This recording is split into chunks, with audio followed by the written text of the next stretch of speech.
Hi, everybody. I'm Jordan. Definitely an alcoholic, and have to remind myself on a daily basis. I don't care how long I had. I have a day, but I'm just over 10 months sober. My sobriety date is September 13th, 2024. And before we get to that point, we might as well start at the beginning. Um, I was raised in a small rural farm town, I guess you'd say, in the Hudson Valley, New York. Um, Always, every Sunday in church, went to a Christian school, youth group on Wednesdays.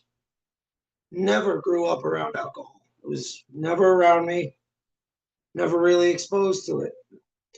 And I was always kind of your rebellious kid. All the other kids joining sports teams and getting high grades and wanting to get a diploma. And I was more worried about where I could get a Monster Energy drink and where I was riding my skateboard that day. And always that kid, chains hanging off the pants, listening to heavy metal. This is nothing new. I've been growing my hair out since I was a kid, and always had a really strong support system growing up, and a really good, great family life. Parents always showed me a lot of love. Always encouraged me to do what I wanted to do. I didn't have to follow the crowd, and my exposure to alcohol more or less came through my favorite TV show. And I didn't even realize it at the time, but my favorite show growing up was MASH. And in MASH, they were always drinking vodka. I never realized what they were doing. I just saw them with fancy glass cups and clear liquid. So I would steal my mom's champagne glasses, fill it with water while I was watching the show, just so I felt like I fit in with them. And never realized what that was going to turn into. And very, very small town. Nothing really goes on in that town. So you kind of have to make your own fun a lot of the time. And we grew up always just skateboarding, biking, finding ways to get ourselves into trouble somehow. And wasn't really until I went off to college, went to South Pennsylvania, went to college for automotive and diesel technician. And I didn't graduate high school. I got a what we like to call a good enough diploma. And from there, straight off to college.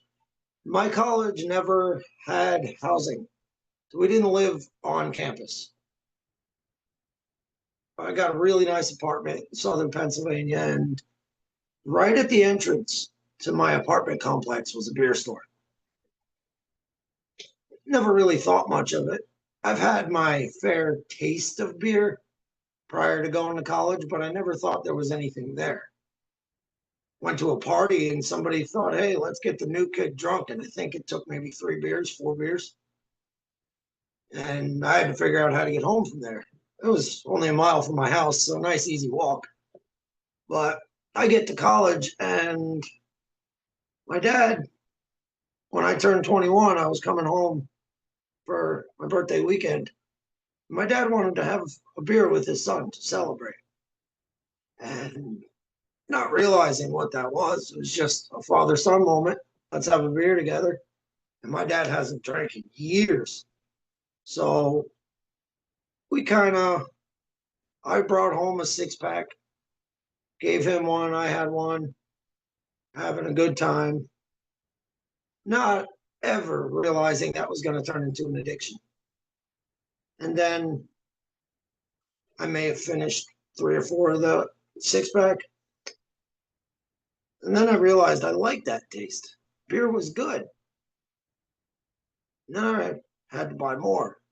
Then I realized I could go from something fairly weak, like a beer, and then I wanted to be really cool, be that country boy that has to drink it all. So I was down in beer and Jack Daniels at the same time.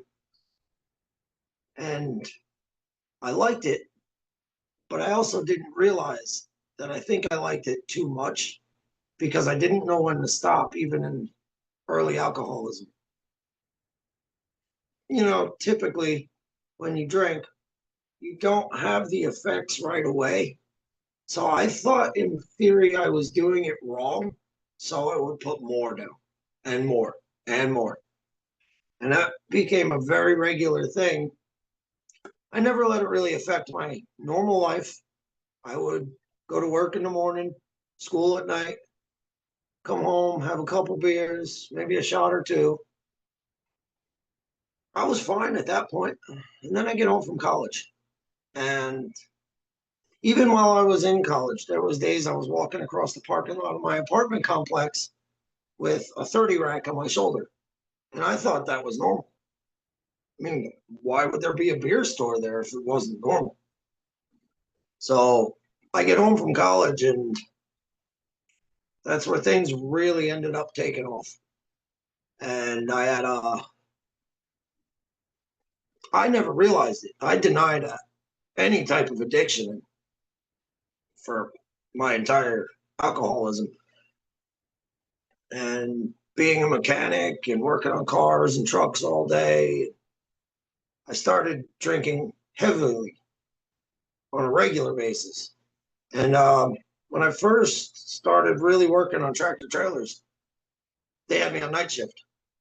So I started drinking at about 2:33 in the morning because that was when I'd get home from work. So I had a very, very unusual fluctuating schedule for a while. I gave up working on the tractor trailers to just work on cars. And it was every single day I would leave work, go to the gas station, and get a six pack. And that was just regular six pack every day. Drink a lot on the weekends. Still thinking that was normal. And maybe to some people it is. I was not even realizing I was letting it take control of my life. So eventually I got to the point I was done working on cars. I figured I could work on my own. I have the knowledge to do it. I don't want to do this professionally anymore. I didn't like having to deal with customers. I didn't want to, I didn't really want to diagnose things. I wanted to know what the problem was and just be able to fix it. So I ended up working with horses and got really into the farm life. I rode professionally for about 10 years.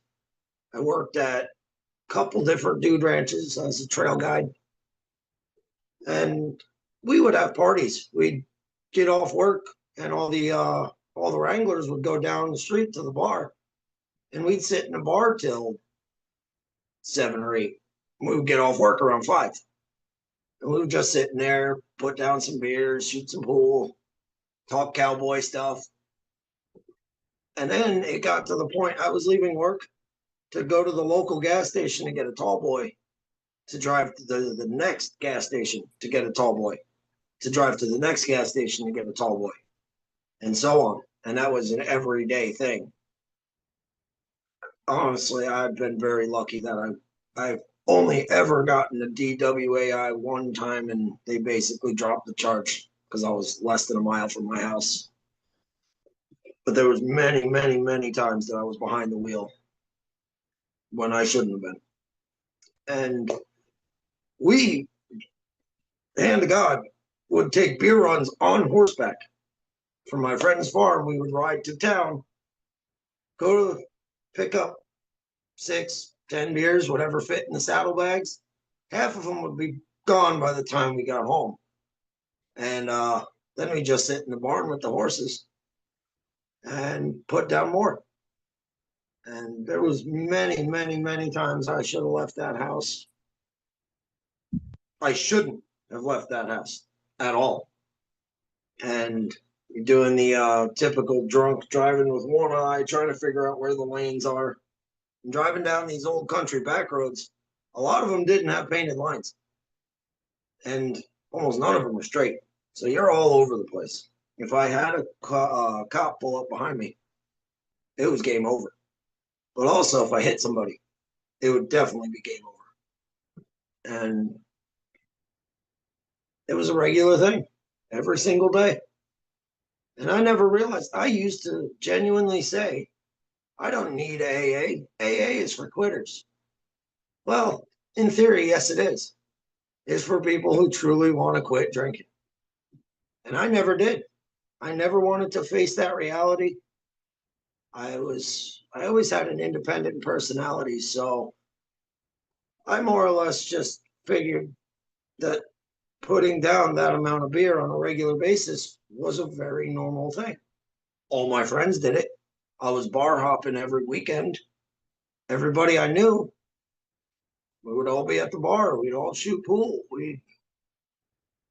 The crowd that I was hanging out with was probably one of my bigger downfalls because the people you surround yourself with are the people who you're going to start emulating. And my dad passed away. He got he had some severe medical issues, and me and my mom ended up having to pull the plug. And I got my mom home from the hospital. It was a very quiet ride. Got her inside. Once she was in and settled, I took off to the bar. And I, for probably a solid 3 years, just buried all feelings that I have. Prior to that, my fiance of 5 years, me and her got in a huge fight, and it basically didn't even end in, okay, we're breaking up. It was, we're done. We're going separate ways. We're not even going to talk to each other. Thankfully, through the power of God, we have become friends and we can talk on a regular basis. And she has told me how proud of me she is for the steps that I've taken. And just the knowledge of, for that 3 year span, basically was a complete blackout. After me and her broke up and then I lost my dad, I was in the bottle every day. And I came to the realization I needed to put the liquor down, thinking that was going to be my solution. But in reality, I put the liquor down to put down more beer. And I was obliterated on a regular basis. Here in New York, we got Stewart's. It's a gas station, little convenience store, and they're pretty much at least one in every single town. There's a Stewart's. And I was leaving work, went to Stewart's because I could get cheap tall boys. And then I drive to the next Stewart's, and then to the next Stewart's. I was doing this daily loop every single day of going to every Stewart's in the area just because they had the cheapest beer around. And it was easy. I could walk past the beer cooler to get a water, or I could just stop at the beer cooler because I didn't have to walk that extra 10 feet. So that was a regular thing. At the time, I was working on a breeding farm for racehorses. And I was using any excuse possible at this point to drink. I didn't need an excuse. I was just drinking every day. If it was a weekend and I wasn't working, I got started in the morning. And one day we had to put a baby horse down, which I've been there for putting horses down quite a few different times. But the day that we had to put, I think she was 7 months old. But the day we had to put her down, that hit me different.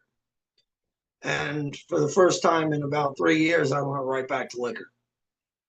I didn't drink much, but I drank a lot that night. I put down an entire bottle of Red Stag, which I wouldn't recommend to anybody do. One, it doesn't taste that good.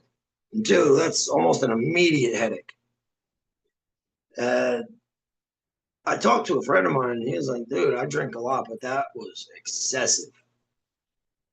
And hearing that from another alcoholic really made me think, like, was it really? Like, am I an alcoholic? No, I'm not. I'm not at all. I'm fine. And it took me hitting rock bottom and It was the only way that I was going to realize I had a problem. And rock bottom for me was 2 foot concrete walls, very small windows, and somebody walking past my room every single day. I had to end up in county jail. And they were worried about me in the beginning because I told them I was an alcoholic. And they put me on a detox program. But I only spent 4 months in county. And I don't look at that 4 months as any type of sobriety for me. That was 100% dry drunk. I was sitting in there. I was waiting for my next drink. I was waiting for my release date. I got out on September 11th.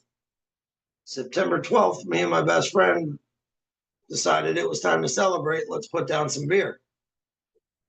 And I don't know, this was definitely my higher power speaking to me at this point because I finished 24-ounce can and I sat there and stared at the can. I threw it on the ground after I was done with it and said, I can't do this anymore. I went 4 months without alcohol and I actually felt what I thought was good. And that was the day I truly decided. So September 13th is my official first day sober.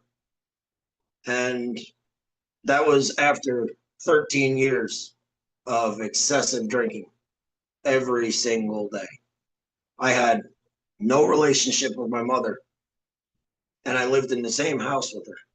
I would stand out in the driveway drinking beer on a regular basis. Her bedroom was right next to where I was standing, and she couldn't even get a hi out of me. There was almost no communication. If I walked in the house, she asked me how my day was. She said hi, and she'd basically get a grunt, and I'd just keep walking. And there are blessings through bad times. It sometimes takes time to learn those blessings, but today I can say I have a great relationship with my mother. We talk every single day on the phone. She lives alone now. I moved away. I'm out of my hometown, which is another blessing because I feel like if I was still there, I'd still have too much access to alcohol. And then I lost my license due to a medical condition, so I can't just drive to a store. And I don't want to. In the beginning of my sobriety, it was, I like to call it a game of tennis. One side of the court was I was feeling great and sobriety is where I needed to be and I was perfect. And then you hit the ball. And on the other side, it was, why am I doing this? Why am I wasting my time? I could just give up right now. Isn't giving up so much easier? And in reality, in that moment, yes, giving up is easy. But in the long run, you just lost that game of tennis. And I've had to come to a lot of self-realization throughout this time. Me moving away from home was a big part of that. Living alone, having a lot of downtime, being able to really comprehend my thoughts, and I had to find support. I got myself into my first AA meeting. It was supposed to be a speaker meeting, and I'm pretty sure that this was God working through someone else because I showed up to the meeting and the only other person that showed up to the AA meeting was the speaker. Nobody else showed up that night. So my first AA meeting was a actual one-on-one, and I got to learn what AA really was and what it was about and what I could expect and what I needed to do. And I sat with this guy for about an hour and a half, genuinely just learning. And I've taken a lot of steps from there. And I try to attend as many meetings as possible. I'm on this group almost every night. I try to be at least. And I have 4 in-person meetings. I have an amazing sponsor. I'm actually his first sponsee. I met this guy and we clicked immediately. And he had a lot of words of wisdom. He was, I think, 15, 16 months sober at the time. And when I met him, I was just like, he's the one I need to talk with. And I walked up to him and said, "Hey man, is it possible that you could be my sponsor?" And the look on his face was like unbelievable. Like he couldn't believe it. He said, "You want me? I've never sponsored anybody, but I'd be honored to." And we talk, well, just about every day. He's got a very busy schedule, but when we can, we talk regularly. We go to an in-person meeting together once a week. And I've learned so much from him. And I've learned a lot from this family, being a part of this group. And I attend 4 in-person meetings. I do service at 2, sometimes 3, depending on what time I get there. My home group just started a second group. So in theory, I have 2 home in-person groups, but it's all the same people in the same location, just 2 different days. So it's growth is definitely a process that I had to teach myself. Growth you can't get from a sponsor, you can't get from anyone else, because you have to be willing to grow. You have to be willing to open your mind to what things are being taught around you. And I didn't have that willingness for so many years, and that's what led me down the rabbit hole. I thought I had it all in control.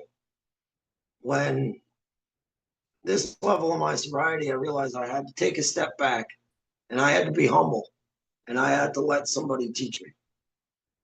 And I was at the end of my hard drinking, I was going to church only to make myself look good. I would show up for church and I'd be sober and I'd shake everyone's hand and we'd have a good time together. And as soon as church was over, it was straight to the beer store. And there was no relationship with God. I was doing it genuinely for my own satisfaction in theory. And when I was in jail, we had a pastor come once a week. And I would go to the I wouldn't even call it a service because it was only like 4 of us, but the lesson that the pastor would teach each week. And second week he was there, I realized, or the pastor realized, that he knew me. And I didn't even notice it. But he knew me since I was a kid. It was a retreat weekend that my parents used to be a big part of, and my pastor would always go to. And I truly believe that was another step from God, because he gave me a spiritual mentor that already knew me prior to me ever picking up a drink. And when I got out of jail, he invited me to his church. I said, "Yeah, I'll come check it out." And then I can now say that I'm willing to go to church every Sunday. I want to. I've made friends in the church. Pastor wants me to help out with some service around the church, and I'm more than willing to be a part of them. It's a very, very different church than what I'm used to, but when somebody's got a true loving passion for God, you can feel it through the people that are around them. And my phone went from drinking buddies to AA people. 90% of my phone has the letters AA after everyone's name, which is getting kind of tough because you get a lot of Johns, you get a lot of Bills, there's a lot of common names, so you really got to use that last initial. But the 2 biggest things that I take with me in AA on a regular basis is gratitude and support. The 2 strongest lessons I've learned in the past 10 months. You need to have that support. You need to have that family around you that's going to push you to make the right choice. And you need to be thankful for what you have. First, I make a gratitude list every morning. I make 2. And the first thing on every gratitude list I always put is I woke up. No matter how my morning starts off, I woke up today, and I woke up without a headache. I woke up not smelling like a bottle of whiskey. And the last thing on my sobriety list or my gratitude list every day is another sober 24. And that's a choice that I have to make every day. The other day, I had a really, really, really bad day. I put about 12 miles on my sneakers. It was 95 degrees. Me not thinking right, decided it was a good idea to get a large milkshake when it's that hot out. So my stomach was all twisted in knots. I'm walking everywhere. I could wring my shirt out. I'm walking home from a probation group meeting, and I reach into my pocket, and I got a pocket full of cash. And I'm looking around. I got shooter bottles in parking lots. I got homeless guys drinking tall boys on the corner. I got flashing neon lights everywhere. And I see my bus drive by. So I'm like, oh, guess it's going to be about a 4 mile walk home. And I'm at my wit's end. I can barely pick up my feet at this point. And I realize the money's on this side, the phone's on this side. Do I want to spend the money that I have? Or do I just want to pick up my phone and text somebody? And I sent probably between 5 and 10 text messages out to different AA people. Just something to distract my brain, even if we never talked on the phone, just a couple text messages back and forth, keep my head down, keep me focused. And I get probably close to about 1.5 to 2 miles from where I live. And a silver car drives by. And I notice he turns around and he drives by again. And all I hear is, another 24, bro. And I look over and it's one of my AA buddies who's never gotten my phone number before. And he just pulls up. He says, hey, man, you look tired. You want to ride? So I hop in his car. And I actually had somebody to vent to and talk to. And unknowingly, AA came through for me when I wasn't even asking somebody for help. And just sitting in his car, he gets to my place. And we sat and talked for a good 10, 15 minutes, just venting, getting things out. And the power of AA goes a lot deeper than just going to a meeting once a week or twice a week. And the thing that gets me, you get a lot of people that are court mandated to come to these meetings. And I had to do a group program for a little while called Step One. And you get a lot of guys straight out of prison that have to jump into these meetings and they don't care. They don't want to fix themselves. The only reason that they're there is because the judge told them to. But if you sit and talk with them and you kind of understand their level, sometimes you can really catch their story. And a lot of it's not easy to have to go through. I've sat with quite a few guys and started off court mandated, and then they truly wanted to start coming because you have to show them love of AA, the support. And I know in my beginning, I needed that. The support was the biggest thing, is just having people around me. Similar interests, similar mindset, similar problems, and knowing that there's no judgment here. That's one of the biggest things that I had was I was afraid of being judged for many reasons. So I buried myself in the bottle and I would isolate. And now I don't have to do that. Anytime I feel like I'm being judged for something, I have people that I can turn to get guidance from and to be able to take that next step forward. And I have to start every single day with prayer and meditation. I'm not going to preach a higher power to anybody here. My higher power is God. And one of my favorite acronyms is God is guidance on demand. And every single day, no matter what my mood is, I have to pray. I send out a prayer, thanking God that I woke up and telling him, use me as you will. I don't have control of my day. I have to make it to work. I have to make it home. Keep me alive, keep me safe, and use me as you will. And being able to just be as far along as I've come. Starting step 5 with my sponsor. And he doesn't want to rush me through the steps.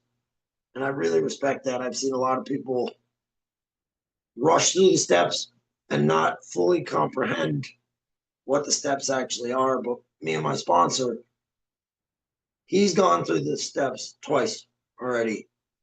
So him working it with me, he's still learning. And he said he doesn't want to take a year on one step, but he also doesn't want me to rush through and not understand it. And I really like the way that he put that, because there are times I'll read something like, what the hell did I just read? And I have to go back and read it again and again. This is why I hate literature meetings. I don't like reading because it takes me a minute to comprehend things. But I do go to literature meetings now, and I'm actually getting over that fear of reading and speaking and being able to let God speak through me at this point. And some days are a lot easier than others, but the biggest thing is having faith. Faith, support, and gratitude. And it's anytime that temptation comes up for having a drink, and the temptation's always there. It sits back here when I'm walking forward, so it's not in my line of vision, but it's always hanging out in the background. Like when it was 95 degrees, a cold beer sounded good, but so does a cold seltzer, and that's a lot better for you. And just surrounding myself with the right people. I feel truly blessed that I found this group and that I have access to this group every day. And really, where I'm at right now, I wouldn't change anything. I like to say that to start climbing, you got to hit rock bottom, but you also have to be willing to get on the ladder. And I hit my rock bottom. I had nowhere to turn, nowhere to go, and I started going up the ladder. And I came to the realization that that ladder doesn't end. Whether you have 1 day of sobriety or 25 years of sobriety or more. I talk to a lot of old timers that say they're still learning on a daily basis. And that's where keeping an open mind really helps. Having that support system and being willing to learn on a daily basis. Climb that ladder, keep going.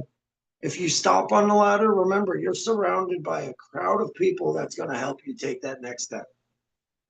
And being a loner a lot of my life, having that support system is the strongest part to progression. And I have to pass by beer every single day. I pass a liquor store, I pass a beer store, I go into gas stations, and they make it so readily available that you have to have the strength in your own mind. And I have to remind myself on a daily basis that I have that strength to not pick up a bottle. Do I want to pick up a bottle or pick up a phone? It's that simple. The phone's on me at all times. I have to genuinely work to go get that next drink, where picking up a phone is just doing that, and it's in your hand. And I highly recommend when people go to meetings, if you're new, if you got years, get some phone numbers, talk to people, have that support system, and wake up thankful. There's a lot of things I can wake up every day in a bad mood and not thankful for anything. But I have a roof over my head. I have a working bicycle. I can't drive, but I can get around. I have an air conditioner. I have a place to live. There's many, many things that I have to be thankful for on a daily basis. And this family is definitely one of them.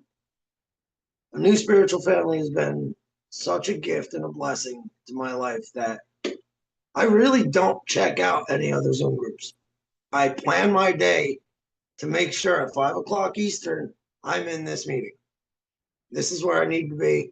I've made great friends all over the world through this meeting. And only thing I can tell you is take it one day at a time and keep coming back. Thank you.